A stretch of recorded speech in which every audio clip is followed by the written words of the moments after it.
bagaimana Anda bisa menceritakan kondisi saat ini di sana yang ingin kita ketahui?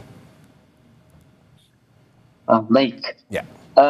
Sebelumnya mohon maaf juga karena saya sendiri berada di kota Qum, Ya. yang mana kurang lebih sekitar 120 kilometer dari ibu kota Iran, yaitu di Tehran. Teheran, ya.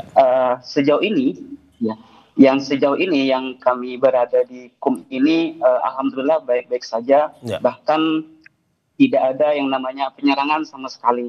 Namun kalau di Tehran sendiri masif, yaitu sering terjadi pengeboman.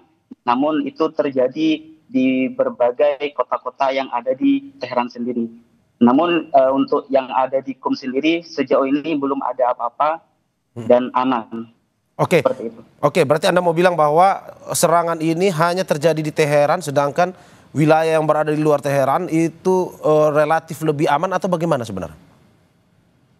Ya, adapun untuk di provinsi atau bahkan di kota-kota yang lain yang ada di Iran ini juga terjadi penyerangan. Misalnya di Tabriz dan juga di Isfahan atau bahkan di Bandar Abbas itu juga sering terjadi penyerangan. Oke, berarti ada penyerangan lain di luar Teheran ya.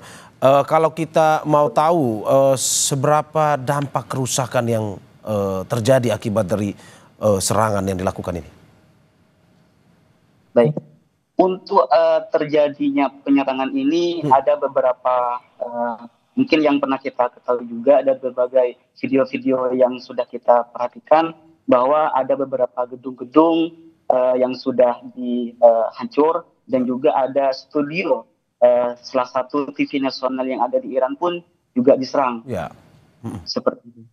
Oke, Anda bilang tadi bahwa Anda berada ya cukup jauh dari Teheran. Tetapi bagaimana Anda bisa menggambarkan kegentingan itu juga dirasakan oleh warga masyarakat yang berada di luar Teheran atau berada di wilayah yang berada di luar jalur serangan itu? Apakah memang juga merasakan kegentingan yang sama atau bagaimana? Betul. Sebelumnya kami memang mempunyai atau tergabung dalam grup WNI yang ada di Iran ini, dan mana teman-teman atau WNI ini saling mengkabarkan, saling memberitahu bahwa di mana di kota tersebut atau di provinsi tersebut terjadi ledakan atau penyerangan.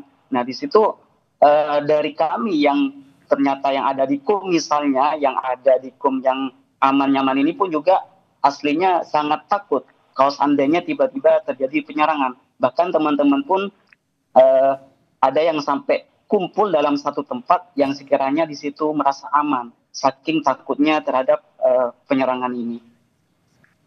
Oke. Dari tempat Anda, tadi Anda cerita 100 km, apakah memang dari KJRI sendiri sudah ada info, mungkin tempat Anda yang lumayan berada di wilayah yang lebih relatif aman, apakah menjadi tempat kumpul ataupun juga menjadi tempat bagi ya WNI lain untuk bisa datang dan juga mungkin bisa mengungsi di tempat Anda atau bagaimana? Ya, di kota Qum sendiri salah satu kota yang paling banyak WNI-nya, kurang lebih sekitar 200-an. Nah, dari situ pun juga teman-teman pun dari luar, misalnya dari Tehran pun ada yang datang ke Qum untuk merasakan keamanan di sana. Karena memang sejauh ini belum ada penyerangan tersebut. Oke, tapi berarti aktivitas masih berlangsung ya di kota Anda? Sekolah, betul, berkegiatan bahkan masyarakat?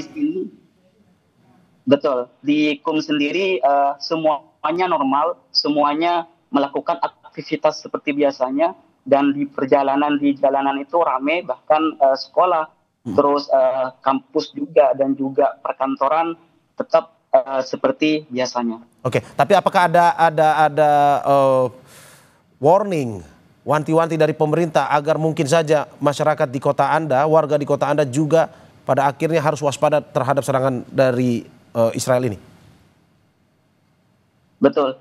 Bahkan dari salah satu Kementerian Kesehatan pun dan juga Kementerian Pendidikan untuk kegiatan pendidikan, kegiatan jam belajar itu ditunda dulu sampai kurang lebih 2 mingguan untuk mengantisipasi terjadinya penyerangan.